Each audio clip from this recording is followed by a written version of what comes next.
people are fired up about keeping the ship and would be devastated to see it leave. The community of Port McNicoll is fighting to keep a local historical treasure right there on their shores.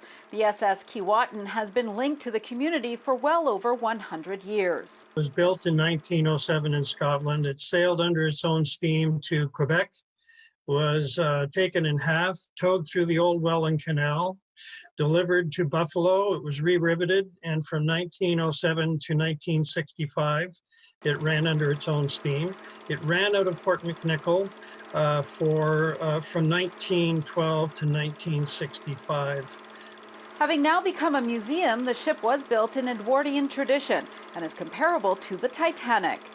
She's 5 years older than the Titanic, so when you go on board this ship, you will see construction methods that were used in the building of the Titanic.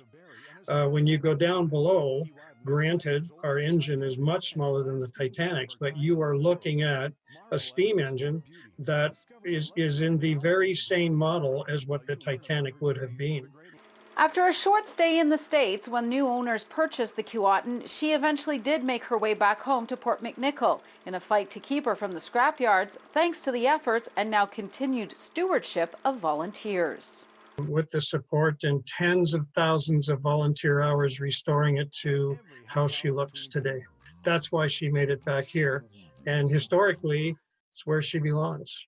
But now the community and other supporters are hoping to stop the ship from being sold and moved to Kingston. So the current owners, Skyline, have indicated that they want to sell the ship to a museum in Kingston. Of course, Kingston has absolutely no historical or heritage connection with the ship whatsoever. It never sailed out of there.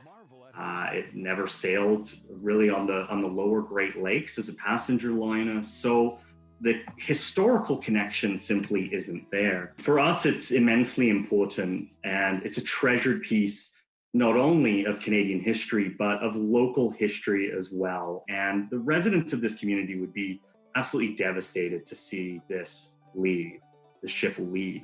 It's a huge risk on a historic national treasure. That for sure, that's one of our concerns. They have started petitions and are asking the federal government to step in.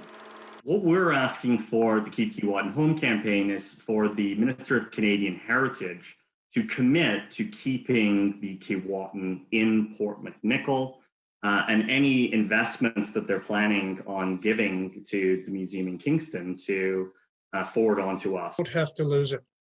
We don't have to, and we're gonna fight in any way we can to make sure that it stays where it belongs, right here in Port McNicoll. To see the petition and what else the Friends of Keewatin are planning, go to our website, citynews.ca/extras. In Toronto, Audra Brown, City News.